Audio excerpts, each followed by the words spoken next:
Ready? Hello and thank you for checking into the Stuff I Heard podcast. This is your host, Josh Peak.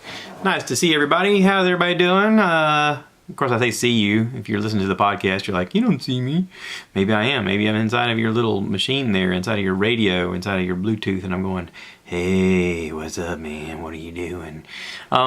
Anyway, that was kind of creepy. I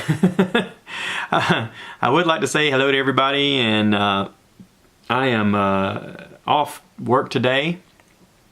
I have saved up some vacation days to actually use to vacation. You know, I have talked in the past about how I took some time off to build that back deck slash porch. I don't know if you call it a deck or a porch. Anyway, what makes it a deck versus a porch? Is it the dimensions? Is it the size? Is it the color? Is it the shape?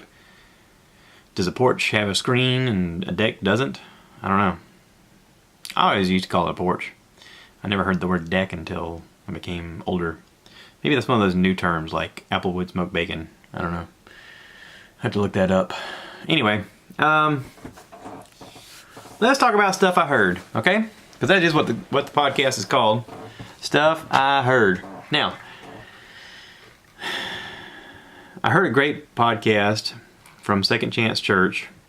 Pastor Perry Noble spoke about frenemies. He's on this this series right now called Christianese. And Frenemies came out on October 14th. If you want to go back and listen to it, it's on Second Chance Church. It was very interesting.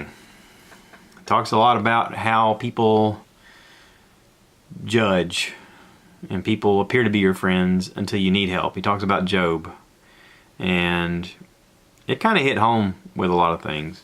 I have talked recently to somebody about how I got saved back in, I think it was 2007 or 8. I can't remember exactly. But I remember since then I have struggled with forgiveness. Forgiveness is one of the things that I struggle with. Everybody has their own little personal flaw or their own little personal sin that they're trying to get better.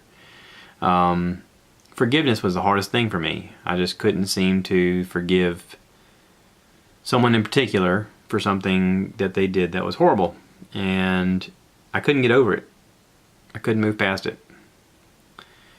And I've prayed about it, and I've talked about it, and I've consulted ministers about it, and pastors, and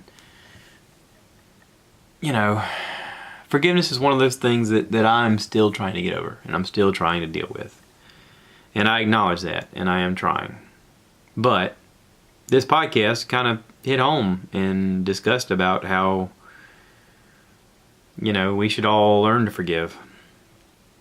That being said, I've been presented with a personal issue in our family where I am skating the lines of forgiveness with also putting my foot down as saying, this is it. And for those of you who are really close to me, you'll know what I'm talking about. There comes a time in certain situations where you have to say enough is enough. And we've done that as a family with this situation. And I don't want to go into too much detail, it's personal. But it's an interesting podcast, it's thought-provoking, it will get your attention. He has another podcast that came the week after that I have not listened to yet. It's called Crushed and Overwhelmed. And my wife says that she's listened to it twice. Must be really good. I want to listen to it on our trip while we're in the vehicle. I'm sure she won't mind hearing it again if she's heard it twice. But, you know, some people have a gift for talking, and Pastor Perry Noble is one of those. As flawed a person as he is the guy that I want to listen to. He's the guy I want to listen to. At the end of the day, he strikes my interest. He gets my imagination going. He has a good message. So, shout out to Pastor Perry Noble. I hope you get your money for your church. I know that you guys are saving up money for your facility. They're doing a fundraiser. And if you want to check it out, check out his podcast. He's got links on there. You can donate if you like it, and it'll help them get started with their first planting of their church. So, I would like to talk about Joe Rogan interviewing Rosanne Barr. I listened to that, and it took me a while to listen to because I was busy with other things. But it was a very interesting podcast. Roseanne is historically going to go down in history as a legendary comic. And she had the #1 TV show at one time. And several years later, 20 years later or so, came out with the same show, and it was #1 again. And apparently she said something on Twitter and it pissed off a lot of people, and they dropped her from her own show. And if you listen to her talk, she talks about how she was dealing with, she has some mental health issues, and she was also taking Ambien, and she'd had a beer or two, and she doesn't really know what she tweeted, but she said that it wasn't out of malice, it was out of something to do with the way this other woman had handled some affairs in Iran. And she talks about it a little bit, but as she's talking, you can kind of tell also that she is a bit scatterbrained. And it's, you know, if I look back and remember watching her television show back in the 80s, that was one of the things you liked about her, is that it was a little chaotic, and yet they seemed to work as a family. Even though there was chaos going on and there was always something bigger going on, there was, at the heart of it, there was good intentions, and there was hope that they could help each other get better. And because of that, the show worked. The show was great. And apparently, I didn't watch the new version, the new ramped up version, but apparently the new one was basically about how you can live in the same household and you have difference of opinions, but you can still love each other and support each other and still disagree. Which is kind of what I've been saying for a long time. I've been saying that people need to learn how to fight correctly so that they can grow. And a lot of people, you know, give me pushback on that kind of stuff, and I'm like, listen, I'll debate you until the cows come home, but this is something that I feel strongly about. You can disagree, you just don't have to belittle each other in the process of disagreeing. And if you're in public eye, kind of like Roseanne is, not only are you allowed to disagree, you're supposed to disagree. You're almost expected to disagree, but you have to do it in a way that everybody's okay with. You know, it's weird that we live in an area or an age where a lot of discussion is given towards freedom of speech, and yet we police ourselves with speech a lot. And some of it is just decency, in my opinion. Some of it is just, you know, don't be a dick. I know right now my mom's listening to this going, don't say that, son. Yeah, I'm sorry, Mom. You get what I'm saying. Don't be a jerk. Don't be a pain in the neck. Don't be out of your way aggressive to piss people off. You know, there was a big thing there for a while in the 90s, being a shock jock. Howard Stern made a living doing it. It still does. But is it shocking to be awful? You know, Alex Jones just got removed basically from YouTube and Facebook and whatever else he was involved in other than his own website, because he was just spouting off conspiracy theories that were idiotic and crazy and harmful. You know, do I want freedom of speech? Yes. Do I want my neighbor next door saying that he believes in white supremacy? No. Do I want a terrorist moving in next to me and saying that he's going to kill all the people, all the Christians he can? No. I don't want that. I think there's a line to draw, though, between a freedom of speech and your ability to bridge the gap of, I don't know, decency? Is that the right term? I'm not sure. But anywho, it is raining today. It has been pretty nice weather ever since Hurricane Michael came through this area, and we've been kind of spoiled by having such nice weather. The rain today is cold. I had sort of an epiphany recently. I went into the closet Sunday to get ready for church, and when I put on my favorite blue jeans, they were too big. Not only were they too big to even wear with a belt. The belt wasn't even going to help it hold up. There was so much fabric there that I could put both my arms inside of them and swish them around, and it looked like I was a cartoon character wearing someone much larger's pants. So the keto diet is working. I went to the mall yesterday when I got off of work, and I went to Old Navy and I tried on, there was this pretty jacket sitting on a rack, kind of just laid over a rack, honestly, and I just picked it up and looked at it, and it was a large, and I thought, I wonder if I could fit this, because it's a beautiful jacket. And I put it on and it fit perfectly. Perfect-ish. It fit the length, it fit my waist. What it didn't fit is my shoulders. I got kind of big shoulders. I mean, I work for a living, physically lifting things. So I was okay as long as I had my arms down. When I went to move my arms like this or up, you know, raising up to grab something, like I could feel the coat like being pulled in different directions. But it was kind of nice to know that I could fit something like that, and it looked good. It really looked good. I looked at myself in the mirror and I was like, dude, good job, man. I actually got told at work a couple times this week that I look skinny. I never heard that. I haven't heard that since I was a kid.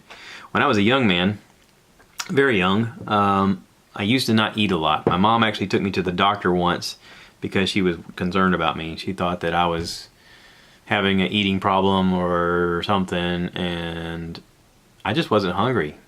Now, to be fair, at the time I was drinking these Carnation instant breakfasts, which is sugar and other stuff to make you feel full, and I was drinking one of those in the morning, and then I just wouldn't eat much at all the rest of the day. And I was very skinny.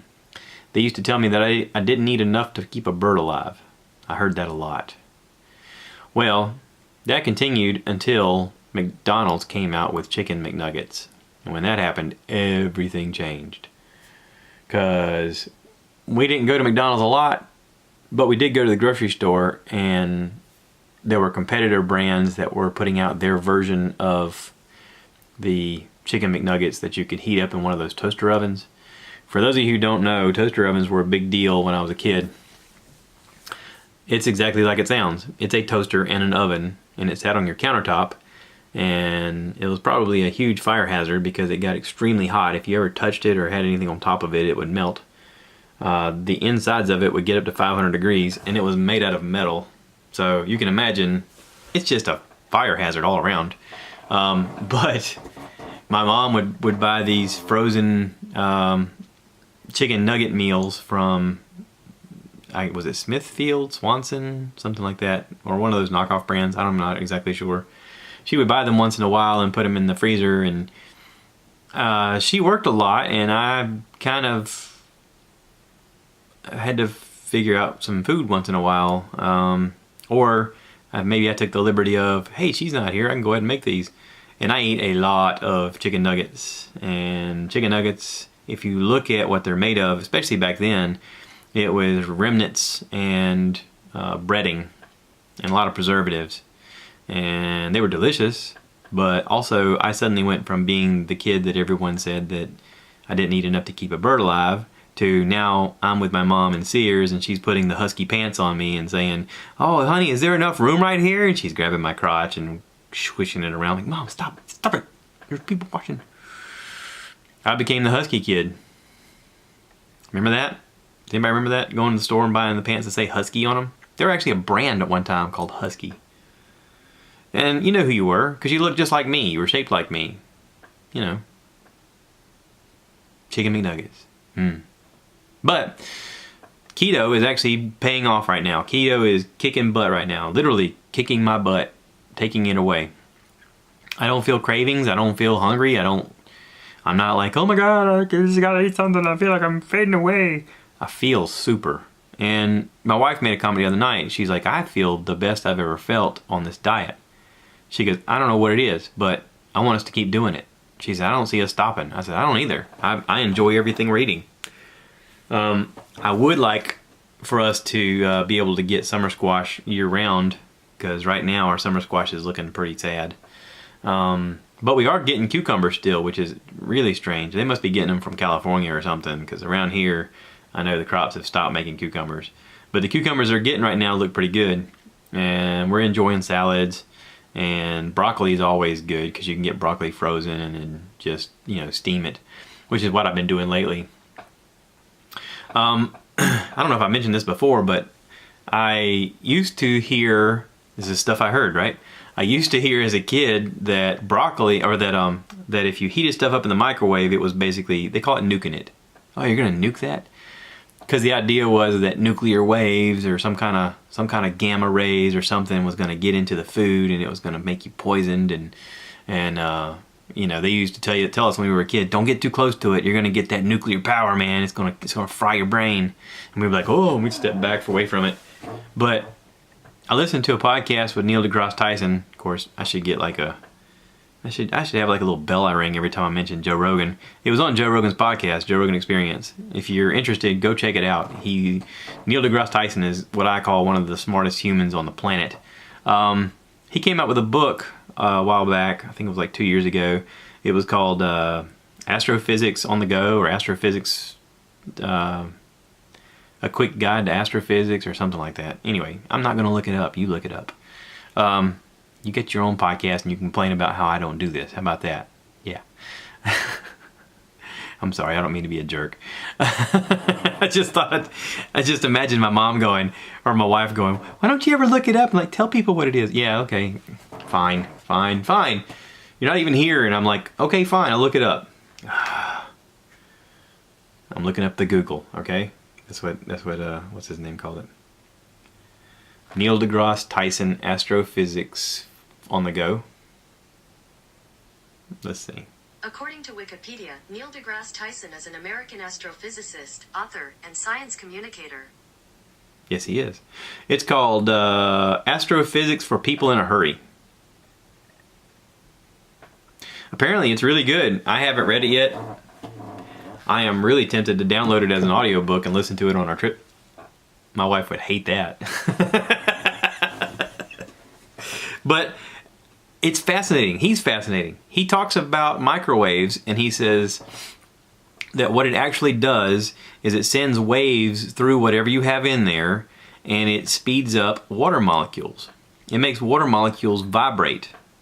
So if you have something, if you remember, I don't know if any of you remember because you may be too young or whatever, but if you remember getting frozen meals, it would say cut this part open and pour a little bit of water in it, and then cover it back up and put it in there and set it to this temperature or this speed or whatever. And you go, okay, whatever. It heats up the water molecules in it. So if you're like steaming vegetables and you don't put extra water in there, it's going to fry it up, which is what I had done before trying to heat up broccoli.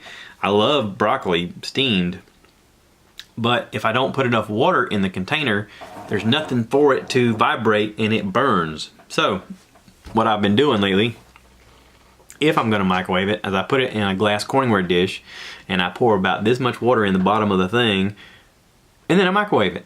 And about halfway through microwaving it, like I do it at like half power, like 20 minutes at half power, and about halfway through it, I stir it all up so that the water gets around and everything gets moved around. Then I put it back in and continue. When it's done with the 20 minutes, I take a bite out of a little piece and see if it's soft enough. My wife likes it. She says she likes it not crunchy, which is fine. I can figure that out. You just test it out, and if it ain't, you just put it back in for a little bit longer. Just make sure there's enough water in it. That's the main thing. So that's why when you put something metal in there, it starts electrocuting stuff, because there's no water in metal. Makes sense, right?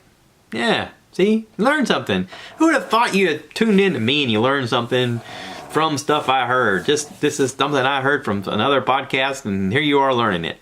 Now you can go tell your friends, hey, you know what I heard? See how this works? That's the idea, man. But anyway, so we're enjoying the keto diet. We're enjoying the salads. We're enjoying the grilled meat. We were enjoying summer squash, but I guess that's not an option now.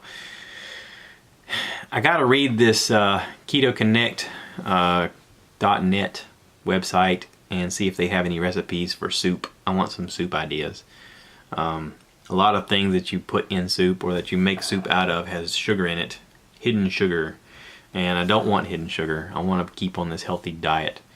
One of our favorite recipes was a Weight Watchers fajita taco soup, but it had corn and beans and stuff like that in it. And corn is really high in sugar, and beans is really high in starch, which is carbs.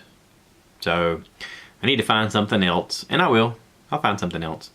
But I would like to say that even though my pants were way too big, I ordered some new pants, the same kind of jeans, on the internet, and it arrived, and it's 2 sizes smaller. I used to wear a 40-30. I'm gonna say this. I've worn a 40-30 for most of the time that I've been married to my wife. We've been married for 13 and a half years, and I'm wearing a 36-30 right now. And I don't see myself going back. I'm not going to change what I'm eating just because I'm like, well, I hit that goal, now I can just start eating everything in my face. No. I mean, I mentally have the idea of when I go in a store and I see stuff that has sugar in it, I go, well, that's got poison in it, I'm not going to eat that. I mean, it's literally that way. It's got poison in it. Sugar's poison. If you consume sugar, a lot of it, or any of it, it'll eventually turn into poison in your body because your body's not meant to have that much sugar. Now, does that mean you can't eat fruit? No, you can eat fruit. Just think about the fact that humans haven't had fruit readily available every day at every meal. So eat fruit every now and then. That's the main thing. Now, I will say this. I'm still drinking sweet tea. I know, I'm a hypocrite. But I'm only drinking a little bit. Like 1 meal a day. If I drink it 1 meal a day. I might drink it 1 meal every other day or every third day. But my wife is also backing off the sugar every time she makes it, so it's a little less sweet each time. Thank you, honey. I appreciate that. But I'm feeling great. I'm looking great. My clothes are fitting great. I'm really, really excited about it. So, I know right now some of you are probably listening to me going, yeah, we get it. We're sick and tired of you talking about this keto diet. And that's too bad, because I'm just going to keep talking about it because I keep losing weight and I keep feeling better. And again, this is not a weight loss diet. This is a insulin regulation diet. That's it. Insulin regulation. Weight loss just happens to be a side effect. So, take it for what it is. Go online, look at people's testimonies, listen to them talk about how much they enjoy it. I'm just saying, it works. What else did I listen to? I also listened to Bert Kreischer's podcast, The Bertcast.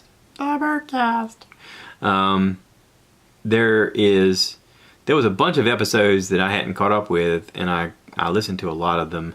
I don't know if I've talked about it or not. I listened to Finesse Mitchell.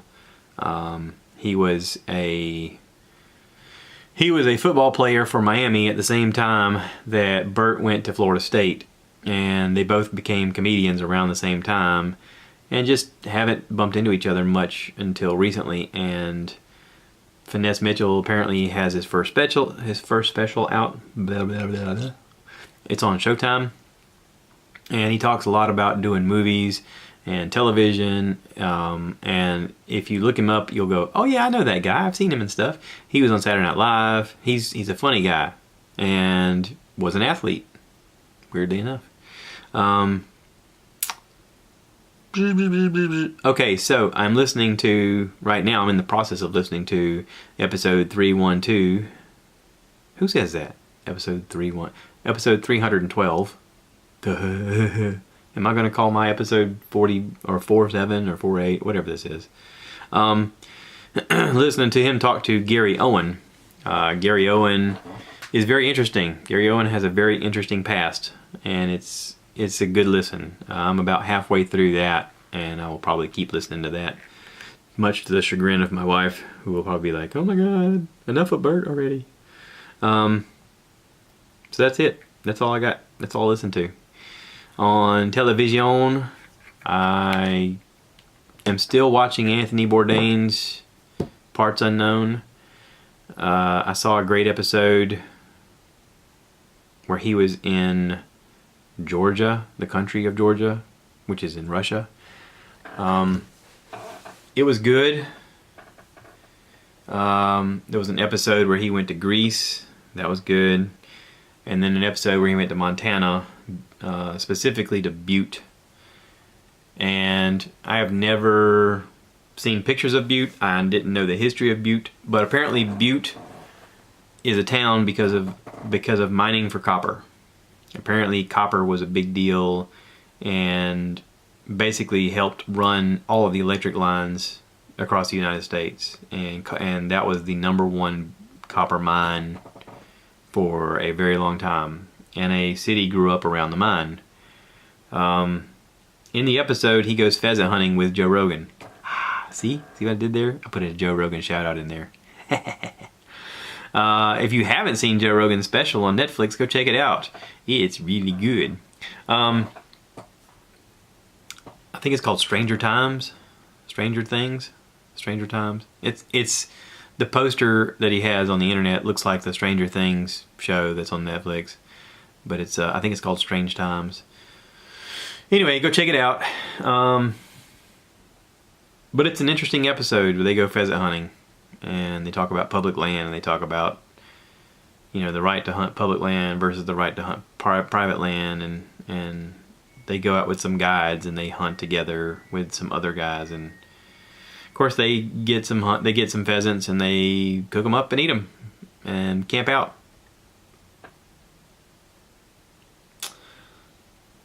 It's an interesting life that these guys get to have, and in a way we all can have if we tailor our lives to be that way. We have a choice of what we can do with our lives, and we just have to do it. That's it. We just have to make a decision that we want our lives to go in a certain way and pursue it. Let me reset my camera here. Hang on. My camera does this thing where it only records for right at 30 minutes and then it shuts itself off. I asked the question a few podcasts back about why does it do this? Why can't I get the settings to record longer? And someone wrote me and said that they have to by law, because it's seen as a digital camera and not a camcorder. That if it's a movie recorder, then they can record for as long as possible, but if it's a digital camera, they're only allowed to go for 30 minutes. Is that true? Somebody write me and tell me about that, if you have any more information about that. I want to figure out how to record longer stuff in good quality without it shutting off. My dad has a camera,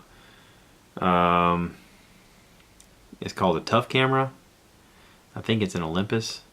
It takes a beating.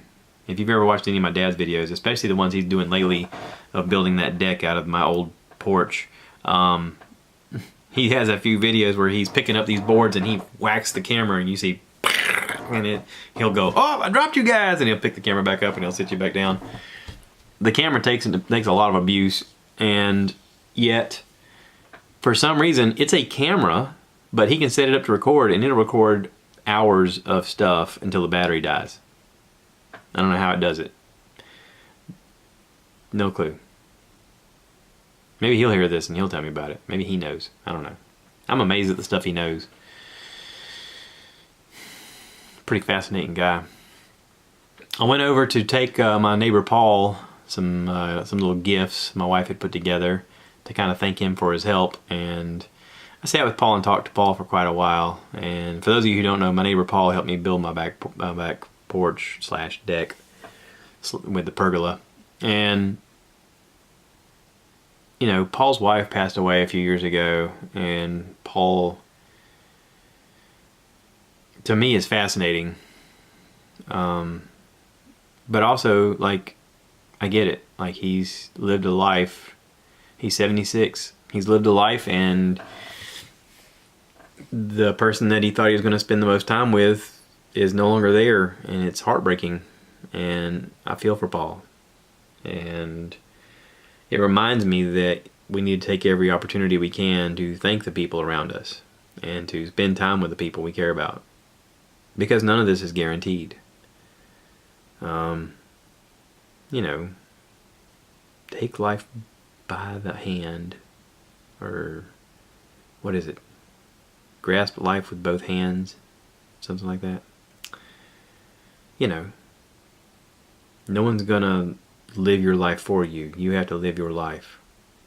So, that's it. I'm gonna get off of here. I'm gonna go live my life. You go live your life. Okay? I'm gonna try and get another podcast out, normal schedule. But if I miss an opportunity, go on YouTube. I'm posting videos. I'm gonna try and do a podcast, but I may not be able to. But if I don't, forgive me. I'm on vacation. So, peace, love, happiness. Tip your bartender, tip your waitress. And apparently you have to tip your barber too. That's something new that just came up. I told my wife, I said, I went to get my hair cut, and the guy kept saying something about, yeah, if you just put your tip right there. And I was like, I was in your chair for 5 minutes. What tip? When did this start happening? I can understand if I was a girl and I'm in here and I'm 2 hours getting my hair, you know, washed and primped and colored and blah blah blah blah blah and styled, and I'm going to a barber who literally takes a pair of clippers and he was rough with my head. I mean, it hurt.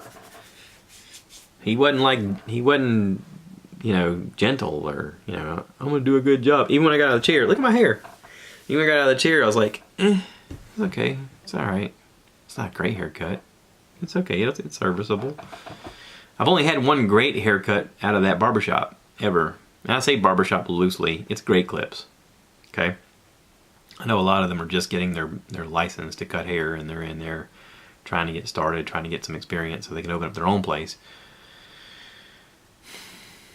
But dude, I know you're not listening to my podcast. Be a little more gentle with the clippers and scraping it against people's heads.